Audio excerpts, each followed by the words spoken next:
नमस्कार, आप देख रहे हैं आईबीएन भारत। मैं हूं आपके साथ दीक्षा। प्रधानमंत्री नरेंद्र मोदी का छठा संबोधन देश के नाम हो चुका है।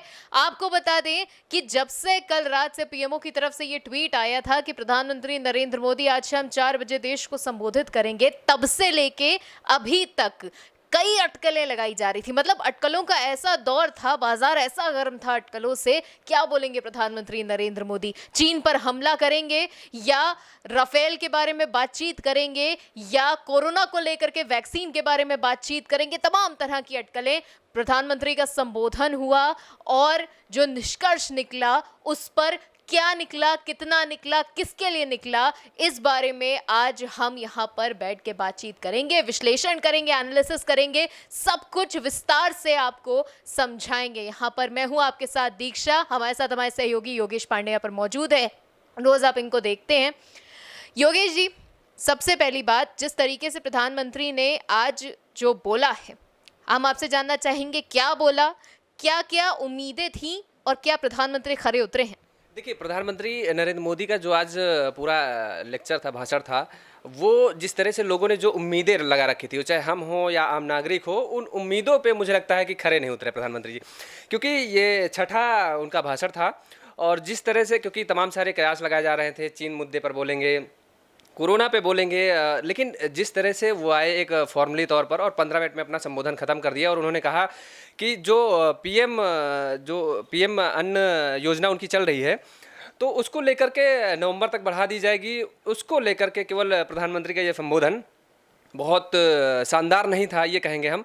और क्योंकि जिस तरह से लोगों की जो उम्मीदें थी, अभी प्रधानमंत्री जी ने जिस तरह से मन की बात भी की, उस दौरान भी उन्होंने चीन पर कोई एक शब्द भी नहीं बोले, टिप्पणी नहीं की। और आज भी जिस तरह से पूरे देश को ये उम्मीद थी, जो वो चाहे भारतीय जनता पार्टी के कार्यकर्ता रहे हों, चाहे विपक्ष रहे हों या आम नागरिक, लेकिन अब जिस तरह से आए और केवल किसानों की जो बात करके चले गए, और हालांकि जो बात उन्होंने की है कि उनकी योजना के तहत जो आम नागरिक को फ़ायदा हो रहा है, ज़मीनी हकीकत में वो भी कहीं दूर है। निश्चित तौर पर ज़मीनी हकीकत में कहीं ना कहीं दूर है। जिस तरीके से उन्होंने आज किसानों का जिक्र किया, उन्होंने गरीबों का जिक्र किया, देश की गिरती अर्थव्यवस्था का जिक्र किया, बहुत सारी चीज़ें थी, बहुत सारे पॉइंट्स थे उनके। उन्होंने कहना चाहिए कि जिस तरीके से प्रधानमंत्री नरेंद्र मोदी अक्सर अपनी रूपरेखा गढ़ने के लिए बड़े फेमस हैं कि संबोधन से पहले इतनी रूपरेखा गढ़ देते हैं कि आप अंत तक अंदाजा नहीं लगा पाएंगे कि बोलने क्या वाले हैं। तो कहीं ना कहीं आज भी वो झलक देखने को मिली। 17 मिनट का कुल टोटल उनका संबोधन था, जो कि बनिस्बत हर बार की तरह कम था, क्योंकि हर बार लगभग आधे घंटे तक का होता है, मगर इस बार 17 मिनट में उन्होंने काम निपटा दिया। कुछ नहीं बोला, नपतुला बोले। ऐसा लग रहा था कि जैसे एक चीज लिख करके दे दी, उसी को उन्होंने बोल दिया जा करके। और ये हम नहीं कह रहे हैं, ये लगभग जो उम्मीदें होती हैं वो होती हैं।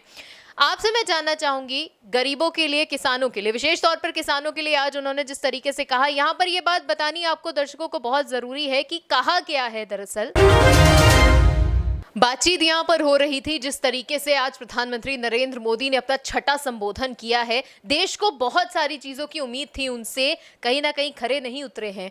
कहा क्या है, जरूरी ये जानना है, दर्शकों को हम अपने वो बताएंगे। तो आपको बता दें कि प्रधानमंत्री गरीब कल्याण योजना, जो कि एक बहुत ही महत्वाकांक्षी योजना कही जा रही थी, 26 मार्च 2020 जब लॉकडाउन लगने की स्थिति के बीच में प्रधानमंत्री नरेंद्र मोदी ने देश को संबोधित किया था और उस बीच में उन्होंने ये बात कही थी कि 80,000 करोड़ लोगों तक ये जो योजना है इसका लाभ पहुंचेगा। बहुत ही अहम ये बयान था। आपको बता दें वो संबोधन भी बहुत अहम था और ये संबोधन भी बहुत अहम है। क्यों है? इसलिए है क्योंकि नवंबर तक मियाद इसकी जो है वो बढ़ा दी गई है।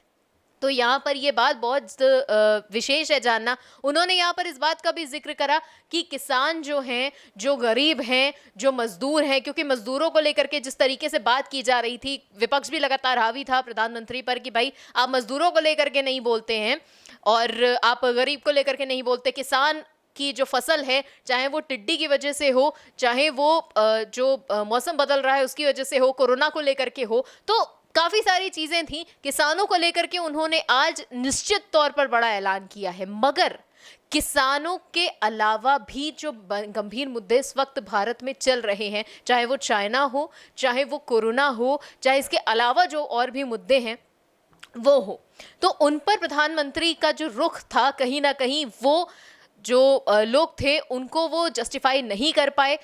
इस बारे में बातचीत चल रही है। यहाँ पर हमारे सहयोगी हमारे साथ जुड़े हुए हैं योगेश जी इस वक्त। योगेश, आपसे, आप लोगों के बीच रहते हैं, किसानों से आप मुख्तलिफ उनसे होते हैं।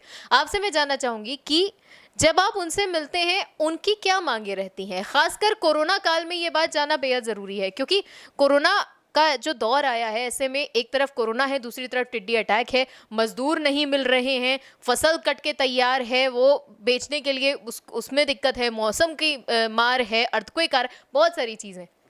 तो किसानों के लिए कितनी कारगर ये योजना हो सकती है? देखिए, जिस तरह से आज पीएम मोदी ने जो संबोधन किया और उसमें 80 करोड़ लोगों का उन्होंने जिक्र किया, लेकिन अगर ज़मीनी तौर पर ये इसका देखा जाए तो ज़मीनी तौर पर अगर बीजेपी के कार्यकर्ता जाएं, खुद वो जाएं, देखें, तो मुझे ऐसा नहीं लगता है कि 80 करोड़ लोगों को इसका लाभ मिल रहा होगा।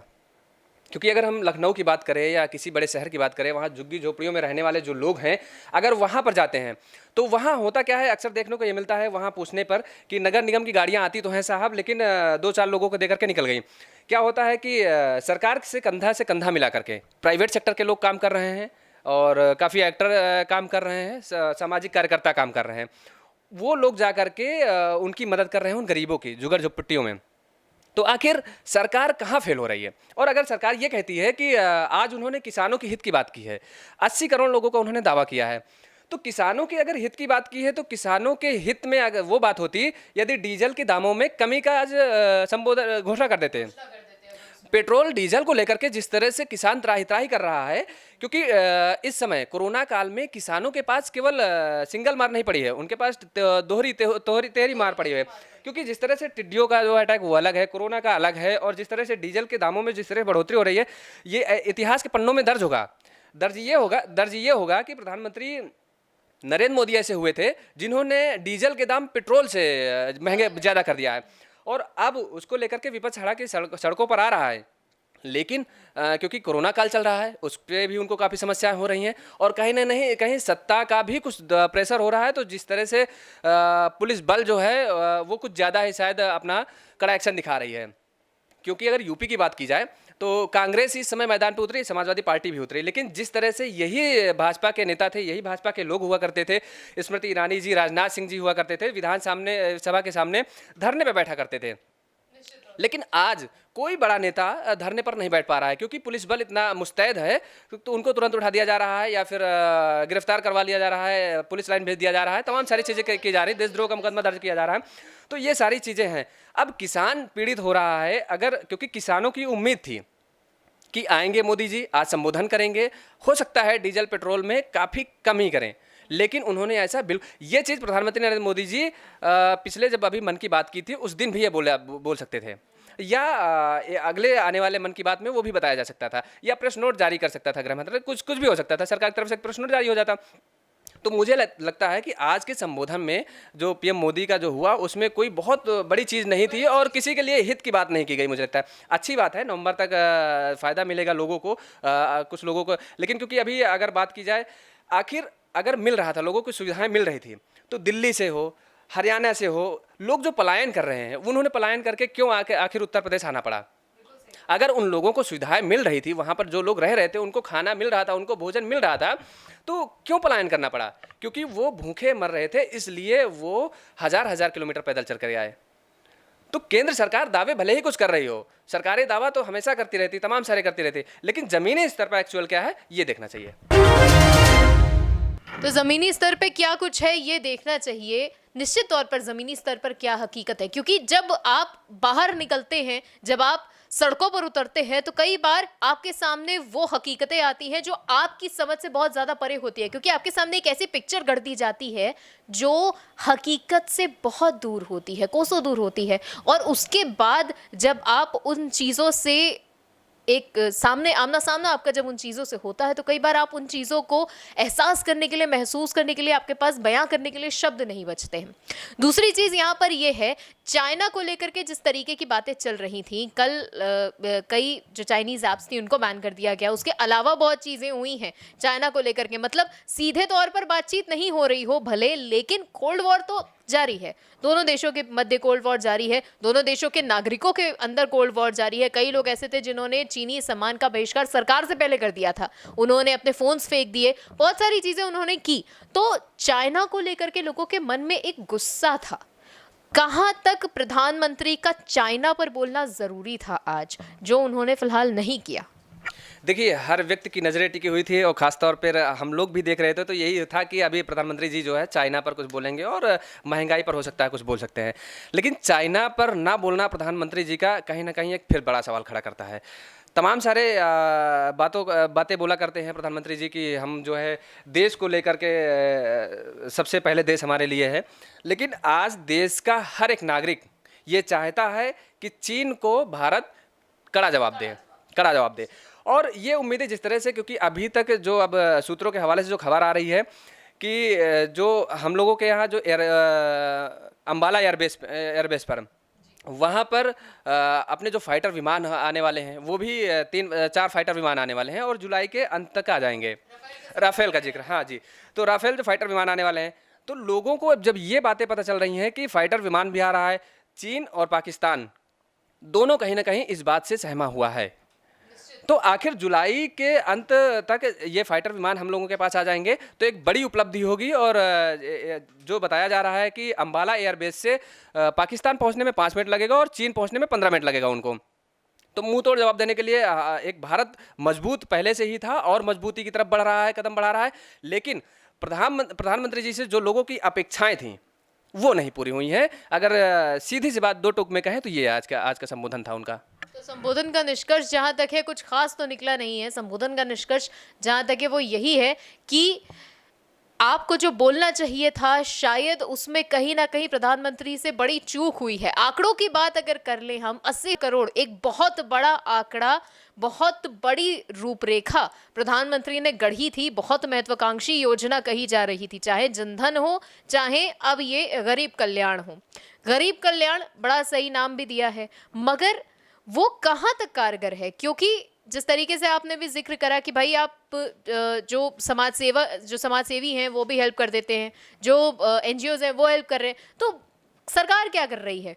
कई बार ये मुद्दा जो है वो निकल के सामने आता है। जब 20,000 करोड़ का भी प्रधानमंत्री ने जिक्र करा, जिस तरीके से आर्थिक पैकेज का प्रधानमंत्री की तरफ से घोषणा की गई थी, आर्थिक पैकेज की 20,000 करोड़, बहुत ही 20 लाख करोड़ माफ कीजिएगा, बहुत ही बड़ा ये आंकड़ा दिया गया था कि बहुत कुछ खर्चा किया जा रहा है। आज भी उन्होंने आंकड़ों पर बात की है। आपको बता दें कि काफी उन्होंने आंकड़ों के बारे में जिक्र करा। उन्होंने कहा कि इतने इतने प्रतिशत जो है वो लोग थे, वो उन तक ये चीजें पहुंची हैं, मगर जमीनी तौर पर वो हकीकत क्या है? क्योंकि अगर पहुंची है तो फिर क्यों त्राही त्राही मच रही है? बड़ा सवाल है, यहाँ पर जवाब जानना जरूरी है।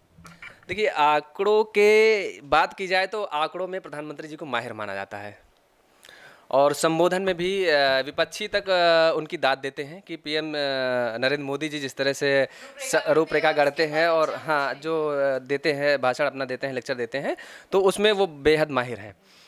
लेकिन जो आंकड़े हैं उनका ज़मीनी तौर पर, ज़मीनी हकीकत क्या है, ये जानना बहुत ज़रूरी है। लेकिन सरकार जिस तरह से, केंद्र सरकार की अगर बात की जाए तो यूपी सरकार की उन्होंने जमकर के तारीफ़ की है, योगी आदित्यनाथ की। नो डाउट योगी आदित्यनाथ की मंशा में कोई सवाल प्रश्न चिन्ह नहीं खड़ा किया जा सकता। लेकिन अधिकारियों के जो आंकड़े आते हैं, क्योंकि शासन के आंकड़े जो होते हैं सरकार तक वही पहुंचाते हैं, अधिकारी ज़मीनी स्तर पर जो चीज़ देखते हैं उस चीज़ को लेकर के सरकार को पहुंचाते हैं। लेकिन जो आंकड़े दिए जा रहे हैं, क्योंकि आपको याद होगा शायद कि उत्तर प्रदेश में भी ऐसा केस आया था कि पंचम तल से मुख्यमंत्री कार्यालय से एक लेटर जारी करना पड़ा और ये कहा गया कि एक्चुअल आंकड़े पहुंचाए जाएं मुख्यमंत्री जी तक, क्योंकि वो बेहद नाराज़ हैं। आंकड़े कुछ और होते हैं और पहुंचाए कुछ और जाते हैं और ट्वीट या कुछ और किए जाते हैं अलग अलग। तो ये तमाम सारे अगर मत हैं तो सरकार की तरफ से, शासन की तरफ से लेटर जारी किया जा रहा है उत्तर प्रदेश में, तो जाहिर है कि गलतियां हो रही हैं और शासन उस पर, सरकार जो है, सरकार के जो नुमाइंदे हैं, अगर हम मंत्रियों की बात करें तो याद होगा आपको कि शायद कोई मंत्री, कोई मिनिस्टर ही अपने घर से उस दौरान, कोरोना काल के दौरान निकला हो और आम जन के बीच में पहुंचा हो और उनकी मदद के लिए।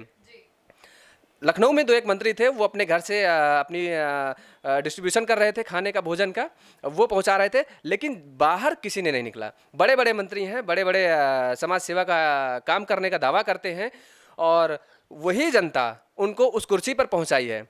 किसी मिनिस्टर ने अपनी सुरक्षा में तैनात एक भी सिपाही कम नहीं किए, वो इसलिए कि जबकि वो घर के अंदर थे।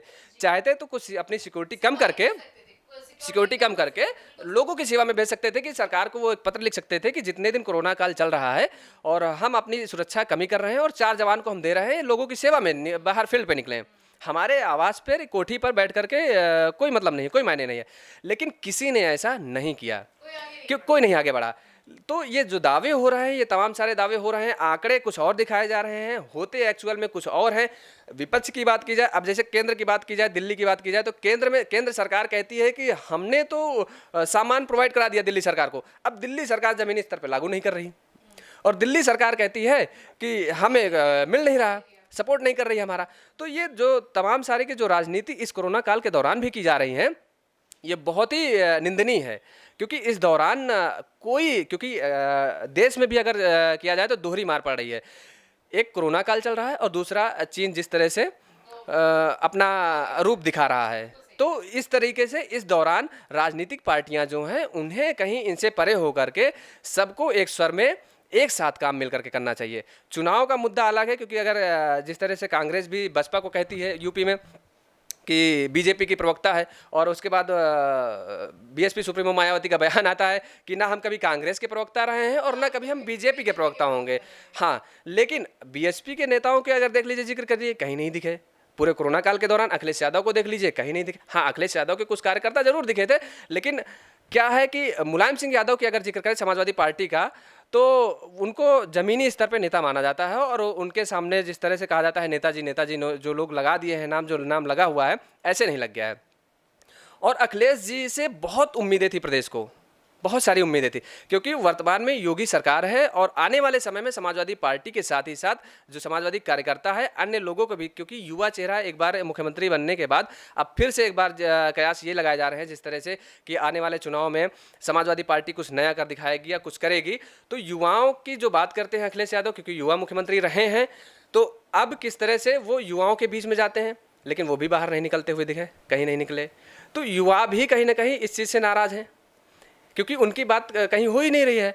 और आज जो जिस तरह से फिर वही जिक्र आएगा कि पीएम मोदी ने जो अपना संबोधन दिया है, उसका तो संबोधन होता ही रहता है कि पीएम मोदी अपना संबोधन देते ही रहते हैं। तो संबोधन में निकला क्या, निष्कर्ष क्या निकला? यहाँ पे जिस तरीके से ये बात हुई कि जो राजनीतिक पार्टियां थी, उनके जो दावे थे, जो बातें थी उनकी, वो बहुत डिफरेंट रहीं। अगर आप एनसीपी के जो अध्यक्ष शरद पवार, उनकी अगर आप बात करें, भीष्म पितामह माने जाते हैं राजनीति के, और ये एक दस्तूर कहिए या जो भी कहिए कि जब जब प्रधानमंत्री नरेंद्र मोदी या अमित शाह की किसी भी बात पर पूरी जो जितने भी विपक्षी दल हैं वो एक तरफ हुए, शरद पवार हमेशा से सुरक्षा कवच बन के खड़े रहे। इस बार भी शरद पवार ने प्रधानमंत्री मोदी की तारीफ ही की थी, यही कहा कि भाई अपना वो काम कर रहे हैं आप, ये वो माहौल है जिसमें आप सबको जोड़ करके चले और जोड़ करके आगे बढ़ें। यहाँ पर जो इशारा था राहुल गांधी की तरफ था, क्योंकि राहुल गांधी के लिए जिस तरीके से कहा गया, उन्होंने कहा कि भाई आप सीधे सीधे नाम क्यों नहीं लेते चीन का, आप चीन के लिए बातें कर रहे हैं, चीनी जो ऐप्स है उनको आप उनका बहिष्कार कर रहे हैं, आप लगातार कोल्ड वॉर कर रहे हैं, तो आप सीधे नाम क्यों नहीं लेते। आज के संबोधन में भी कहीं ना कहीं इस बात का मलाल जो है वो बेशक रह गया है, लोगों के जहन में रह गया है, विपक्ष के अंदर रह गया, और अब ये जो मलाल है ये कहीं ना कहीं एक बड़ा सवाल बन करके अब जो बीजेपी है उसके सामने खड़ा होगा, और कहीं ना कहीं बीजेपी के पास जवाब देना मुश्किल पड़ जाएगा। दूसरी चीज जो यहाँ पर सामने निकल के आई, कोरोना की वैक्सीन जो थी, जिसको लेकर के ये दावा किया जा रहा था कि कोरोना की जो वैक्सीन है वो अवेलेबल हो सकती है, और जिस तरीके से बैठक की बात हो रही थी कि भाई जस्ट अपने संबोधन से पहले उन्होंने समीक्षा बैठक की, कोरोना की वैक्सीन की जो स्टेज है वो कहाँ तक पहुंची है और क्या वो वैक्सीन लाने लायक हो गई है, कोरोनल का जिक्र आता है, बहुत सारी चीजें थी। मगर अपने 17 मिनट के संबोधन में प्रधानमंत्री नरेंद्र मोदी ने इतने बिंदुओं को बिल्कुल अनछू करके उन्होंने किसी भी इन बिंदुओं को नहीं छुआ। सीधे क्लियर शब्दों में उन्होंने सिर्फ शुरू से अंत तक कोरोना, गरीब कल्याण योजना, उसके अलावा किसान और अर्थव्यवस्था, सिर्फ इतनी बात करी। दूसरी चीज जो उन्होंने कही, जिस बात पर जोर देना ज्यादा आवश्यक है, वो ये है कि लापरवाही जो बड़ी है, और इस बात का जिक्र लगातार विपक्ष भी करता रहा है। लेकिन यहां पर यह भी देखना जरूरी है कि लॉकडाउन ज्यादा जरूरी था या उस वक्त सिर्फ बातें करनी ज्यादा जरूरी थी। लॉकडाउन तब ज्यादा जरूरी था या लॉकडाउन अब ज्यादा जरूरी है? विपक्ष ये बड़ा सवाल उठा रहा है। यहाँ पर आपसे मैं जानना चाहूंगी, लगातार विपक्ष ये बात कहता आ रहा है, राहुल गांधी इतने दिन से ये बात कह रहे हैं कि लॉकडाउन जब लगाना चाहिए था, लॉकडाउन की स्थिति आज बन रही है। भाई 5.5 लाख से ज्यादा जो मरीज हो रखे हैं यहाँ पे, तो कहीं ना कहीं आंकड़ा बढ़ रहा है और बढ़ता ही चला जा रहा है। WHO की भी गाइडलाइंस आ रही हैं कि अभी और पीक पे पहुंचेगा कोरोना। उन्होंने भी कहा कि बरसात आ रही है, तो ऐसे में कोरोना जो है वो आगे बढ़ेगा। तो ऐसे में लॉकडाउन तब ज्यादा वैलिड था या लॉकडाउन अब ज्यादा वैलिड है? देखिए, कहावत है, जब जागे तभी सवेरा। तो मुझे लगता है कि अगर पहले लॉकडाउन नहीं लगाया गया था और बाद में लगाया गया है, तो उसमें निस्संदेह उस लॉकडाउन का हमें पालन करना चाहिए जब भी लगा। और PM मोदी जी ने आज जिक्र किया कि एक देश के राष्ट्रपति जो कि मास्क नहीं लगाए हुए थे, तो उनको 13,000 रुपये का जुर्माना, प्रधानमंत्री, तो उनको 13,000 रुपये का जुर्माना भरना पड़ा, $13,000 का। तो जाहिर है हमारे यहाँ ऐसा क्यों नहीं हो रहा? आज का मैं जिक्र करूँ, मैं आज का जिक्र कर रहा हूँ। अचानक से बात याद आ गई। मैं सुबह ऑफिस आ रहा था तो हनुमान मंदिर होकर के गुजर रहा, क्योंकि आज मंगलवार था, तो हनुमान मंदिर से आ रहा, तो भारतीय जनता पार्टी की एक वरिष्ठ नेता, कैबिनेट मिनिस्टर, जो कि केंद्र में बैठी हैं, और नाम नहीं लेंगे हम, और जिस तरह से हमेशा वो जिक्र में रहती हैं और अपने बयानों को लेकर के, तमाम सारी चीज़ों को लेकर के, आज मैं उनको मंदिर में देखा कि उनकी बस चलता तो वो पोर्च में, मंदिर के पोर्च में गाड़ी चली जाती है। और मैडम ना तो मास्क का प्रयोग कर रही थी, और ना मैडम के साथ 2-3 लोग थे, उन्होंने मास्क का प्रयोग किया। एक समाचार चैनल वाले पहुंचे भी थे साहब वहाँ पर, शायद उन्होंने बनाया भी हो उसका वीडियो। तो आखिर इन लोगों के ऊपर क्यों नहीं, इन लोगों का भी चालान कटना चाहिए। हाँ, और दूसरी बात की, और अभी हमने जिस तरह से 2-3 जिलों का भ्रमण किया, उसमें ये देखा कि लोगों के अंदर भी जो डर था वो कहीं निकल चुका है। क्योंकि जब कम पॉजिटिव केस आते थे, तो उस दौरान क्या था, लोग घर से निकलने में डरते थे, घर से निकलते नहीं थे, और मास्क या गमछे का प्रयोग करते थे। आज की डेट में हम क्या देख रहे हैं कि लोगों के अंदर से डर बिल्कुल ख़त्म हो चुका है, और मास्क का प्रयोग बिल्कुल नहीं हो रहा। शहर में फिर भी हो रहा है, लेकिन आप देहात क्षेत्र में चले जाइए तो वहाँ बिल्कुल नहीं हो रहा है। जबकि ये प्रधानमंत्री नरेंद्र मोदी जी अपने हर संबोधन में इस चीज़ का जिक्र करते हैं। सरकार तमाम सारी योजनाएं ला रही है, बता रही है, प्रचार प्रसार कर रही है, काफ़ी पैसा खर्च हो रहा है, सामाजिक कार्यकर्ता कर रहे हैं, NGO तमाम सारे प्रचार प्रसार कर रहे हैं, लेकिन इसका कोई असर नहीं पड़ रहा है। तो सबसे बड़ी बात यह है निकल के आ रही है मोटी मोटी, कि जिस तरह से प्रधानमंत्री जी ने आज जो जिक्र किया कि उस देश के प्रधानमंत्री को $13,000 देने पड़े, तो अगर यहाँ भी ऐसा कोई आता है, वो चाहे सत्ता पक्ष का नेता हो, चाहे विपक्ष का नेता हो, कोई भी हो, नियम सभी के लिए एक समान होने चाहिए, लेकिन ऐसा अभी यहाँ देखने को नहीं मिल रहा है। ये बात तो बहुत अहम है कि जिस तरीके से लापरवाही हो रही है। प्रधानमंत्री अपने संबोधन में कहते हैं कि आप घर पर रहिए, 2 फीट की दूरी बनाकर रखिए, अगर बाहर निकल रहे हैं, बहुत आवश्यक हो तभी बाहर निकले, मास्क लगाएं। आरोग्य सेतु उन्होंने सबके में डाउनलोड करवाया, ये पर्टिकुलरली ऐप बनवाया, और उसमें भी मास्क बनाने के, घर पे आप कैसे मास्क बना सकते हैं उसके बारे में कई तरीके की जानकारियां थी। आयुष मंत्रालय ने अपनी वेबसाइट पर यहाँ तक लिख दिया कि आप किस तरीके से अपनी इम्यूनिटी को बढ़ा सकते हैं। मगर इतनी सारी चीजों के बीच में भी जैसे ही लॉकडाउन खुला, लापरवाहियां अपने चरम पर पहुंच गई, और इसी वजह से शायद जो कोरोना का आंकड़ा है वो भी लगातार बढ़ता चला जा रहा है। यहां पर एक मुख्य सवाल जो है, जो सबसे ज्यादा अहम सवाल है, और जिस तरफ इशारा कहीं ना कहीं विपक्ष भी अब इस बात पर सवाल खड़ा कर सकता है, वो ये है, बिहार में चुनाव होने वाले हैं, पकड़ जो है भारतीय जनता पार्टी की वहां पर मजबूत नहीं है। चाहे आप RJD की बात करें, चाहे JDU की बात करें, मामला 19-20 का ही चल रहा है। तो वहां पर जो जिस तरीके का माहौल वहां पर बिगड़ा हुआ है, दूसरी तरफ अगर आप बाकी के विपक्षी दलों की बात करें तो विपक्षी दल भी इस समय बहुत उग्र हैं।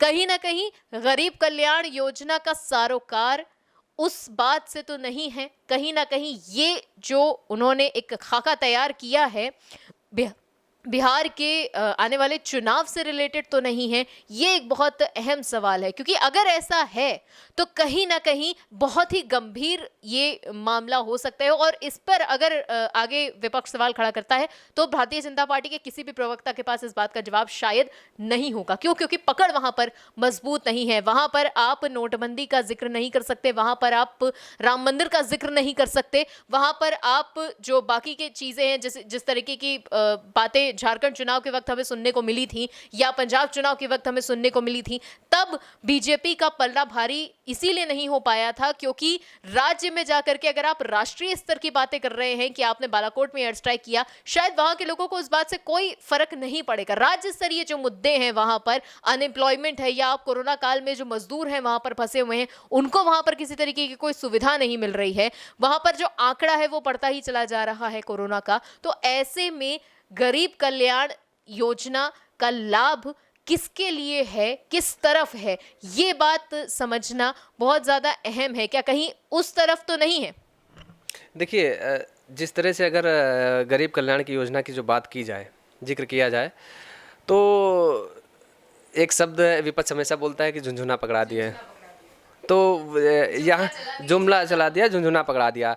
तो यहाँ पर भी अगर ये कहा जाए कि तो शायद विपक्ष यही शब्द फिर से बोलेगा कि अभी तमाम सारे तंज भी आने लगे होंगे अब तक, और विपक्षी दलों के प्रवक्ता जो है इस पर अपने बयानबाजी भी शुरू कर दिए होंगे कि जो उम्मीदें थी वो उम्मीदें खरी नहीं उतरे पीएम मोदी साहब, और तमाम सारी चीज़ें हैं। सबसे पहले तो यही हो जाएगा कि राहुल गांधी का या किसी कांग्रेस वाले का यही बयान आएगा कि भाई क्यों नहीं बोला, चीन का नाम क्यों नहीं लिया, हाँ, इनका नाम क्यों नहीं लिया गया। तमाम सारी चीज़ें हैं कि ऐसी ऐसी उम्मीदें रखी गई थी, आम नागरिक ने जो उम्मीदें रखी थी उस पर खरे नहीं उतरे हैं।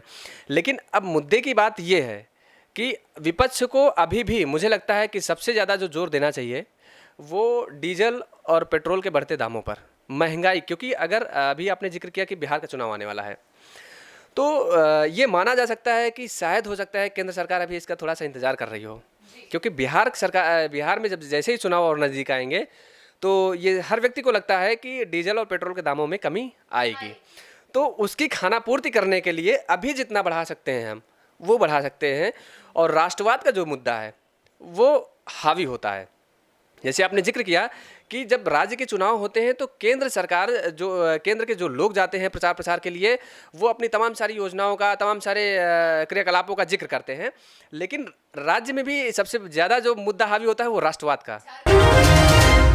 झारखंड चुनाव के वक्त मुझे याद है जब कवरेज के लिए वहाँ से जब बातचीत होती थी लोगों से, तो लोग सबसे पहले यही बात करते थे कि भाई हमें इस बात से फर्क नहीं पड़ता आपने अयोध्या में राम मंदिर बनवाया या नहीं बनवाया, आपने बालाकोट में एयर स्ट्राइक की, हालांकि राष्ट्र का मुद्दा है। लेकिन झारखंड या बिहार या जब आप इन स्टेट्स की तरफ जाते हैं, वहाँ पर उनकी अपनी बड़ी समस्याएं हैं। जैसे झारखंड है, वहाँ पर नक्सलवाद है, वहाँ पर जो कास्ट सिस्टम है वो बहुत ज़्यादा हावी है, अनएम्प्लॉयमेंट है, बहुत सारी चीज़ें, पिछड़ा हुआ राज्य की श्रेणी में ये राज्य आते हैं। बिहार भी उन्हीं श्रेणियों में है, चाहे वो आप स्कैम्स और घोटालों में देखें, चाहे आप किसी और चीज़ में देखें। तो वहाँ पर राज्य स्तरीय मुद्दे जो हैं वो अहमियत रखते हैं, ना कि राष्ट्रीय स्तर के मुद्दे। बीजेपी हमेशा इस पक्ष में पिछड़ी हुई रही है और कांग्रेस हमेशा इस बात का फ़ायदा उठाती रही है। जितने भी उनके सिस्टर जो उनके साथी संगी हैं, हमेशा इस बात का फ़ायदा उठाते हुए आए हैं। तो कहीं ना कहीं इस बात का जिक्र, इस बात का जो इशारा है वो उधर की तरफ भी है। हाँ बिल्कुल, वो बिहार चुनाव को लेकर के और जो चुनाव होने वाले हैं उसी को लेकर के है। और जिस तरह से अभी आपने कहा, लेकिन एक बात से मैं सहमत नहीं हूँ आपकी कि जो राष्ट्र के जो मुद्दे, हमने अभी पहले कहा कि राष्ट्रवाद उन सारे मुद्दों को कहीं ना कहीं दबाते हुए नजर आता है चुनाव के समय। राज्य के जो मुद्दे होते हैं, लोकल स्तर के जो मुद्दे होते हैं, क्योंकि आपको याद होगा 2014 में और लास्ट लोकसभा चुनाव में भी पहले तो 14 में और 19 में लास्ट में, तो बहुत सारे ऐसे प्रत्याशी थे जिनको लोग जानते ही नहीं थे। 14 में तो मोस्टली ऐसे प्रत्याशी थे बीजेपी के जिनको लोग मैं खुद नहीं जानता था। कई ऐसे प्रत्याशी तो सामने आए थे उभर करके जिनको मैंने हाँ 2-4 बार नाम सुना था और ऐसे मुखातिब हुए थे, बाकी तो नहीं जानते थे। लेकिन वो लोग क्या किए कि कितनी अच्छे वोटों से, मार्जिन से जो है उन्होंने जीत दर्ज कराई। वो मुद्दा केवल राष्ट्रवाद का रहा। लेकिन अब क्योंकि 5 साल बीत चुके हैं, दूसरा 5 वर्ष चल रहा है, दूसरा कार्यकाल चल रहा है और राज्यों ने देख लिया, राज्यों में जो लोग सपोर्ट कर रहे थे, क्योंकि अनएम्प्लॉयमेंट जिस तरह से अभी आपने जिक्र किया बहुत मायने रखता है। और ख़ासतौर पर अब कोरोना काल के बाद, क्योंकि जो लोग बाहर थे, जिन लोगों के पास रोज़गार था, वो भले ही छोटा रोज़गार था, किसी तरह से अपनी रोजी रोटी चला रहे थे, अपने परिवार का खर्चा चला रहे थे, अब वो लोग बेरोज़गार हो गए। अगर उन लोगों को राज्य सरकारें रोजगार मुहैया नहीं करा पाती है तो वो लोग बिल्कुल कटना तय है। सरकार से उनका मोह, जो वर्तमान सरकार होगी जिस राज्य में, उनका उस सरकार से मोह कटना बिल्कुल तय है, बिल्कुल तय है। अगर हम इस बात को कहें कि ये जो चीज बीजेपी ने आज की है या प्रधानमंत्री नरेंद्र मोदी ने जो पूरा खाका तैयार किया है, कोरोना के लिए नहीं कहा जा सकता। इसको अगर हम कहें तो ये उन्होंने एक, जैसे कि प्रधानमंत्री मशहूर भी है, दूरदर्शी बहुत सोचते हैं, उन चीज़ों को लेकर के बहुत दूरदर्शी सोच वो रखते हैं, तो कहीं ना कहीं प्रधानमंत्री की ये जो चीज़ है ये दूरदर्शी है। कितनी दूरदर्शी है ये वक्त बताएगा। बिहार के चुनाव जब होंगे या नहीं भी होते, जब भी होते हैं, तो कहीं ना कहीं ये मामला जो है वो तब क्या फिट बैठता है क्या नहीं बैठता है ये तब बताएगा। फिलहाल मोटा मोटी आप ये समझिए कि आज अपने 17 मिनट के संबोधन में प्रधानमंत्री नरेंद्र मोदी ने प्रधानमंत्री गरीब कल्याण योजना की जो मियाद थी नवंबर तक के लिए बढ़ा दी है। बहुत सारी चीज़ों का उन्होंने जिक्र किया। जिक्र में सिर्फ जो मोटा मोटी बात थी वो ये थी, वो था कोरोना, वो था लॉकडाउन में होने वाली लापरवाहियां, जो अनलॉक 2 में हम जिस तरीके से कल उन्होंने भी अपना संबोधन शुरू इस बात से किया था कि कल हम अनलॉक 2.0 में हम प्रवेश करने जा रहे हैं। लापरवाहियों का उन्होंने जिक्र करा, मगर जिस तरीके से हमने बातचीत की कि लापरवाहियां सिर्फ यहीं नहीं हो रही, लापरवाहियां बड़े स्तर पर भी हो रही हैं, तो आप पहले वहां देखें, फिर आप उसको कम करने की कोशिश करें। दूसरी चीज यहाँ पर ये जो मुख्य तौर पर निकल के आई कि चीन के विषय में कोई भी बातचीत प्रधानमंत्री ने नमन की बात में की थी, ना ही उन्होंने अपने संबोधन में की। तो मलाल और सवाल दोनों उन्होंने छोड़ दिए हैं विपक्ष को। अब विपक्ष को जो मलाल है उस पर वो सवाल भी आगे दागेगा और कहीं ना कहीं प्रवक्ताओं को जो जवाब देने हैं वो मुश्किल पड़ भी जाएंगे। तो एक वो चीज़ थी। तीसरी चीज़ यहाँ पर ये थी, गरीब का जिक्र उन्होंने किया, अन्नदाता किसान का उन्होंने यहाँ पर जिक्र करा, सारी चीज़ों का जिक्र उन्होंने किया।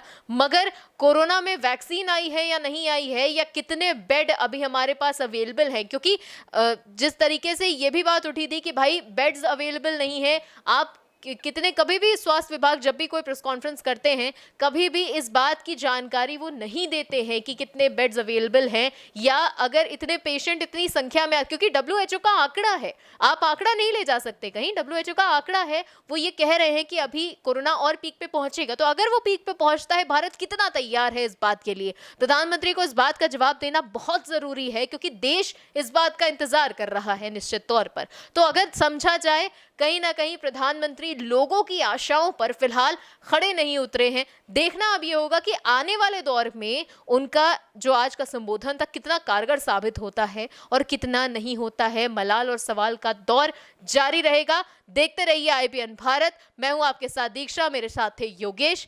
नमस्कार।